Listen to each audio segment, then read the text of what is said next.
دست و فکر و علمت جمع میشه توی قلت، بخشش و خوش حسابی تلاش و پشت کارت یه روز میشه باعث ارزش و اعتبارت.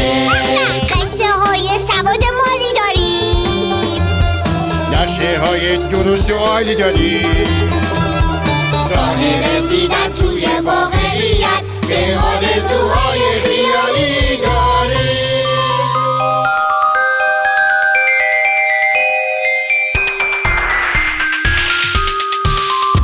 بشه ذخیره خب سرمایه بالا میره، با یک نگاه درست تا آرزوها میره. با صبر و کار و کوشش، علم و سواد مالی میتونی داشته باشی یه زندگی عالی. این حالا پر کن تو قلک آینده رو، تا فردا داشته باشی خورشید تابنده رو. قصه های سواد مالی داریم، نقشه های درست عالی داریم، راه رسیدن توی واقعیت به آرزوهای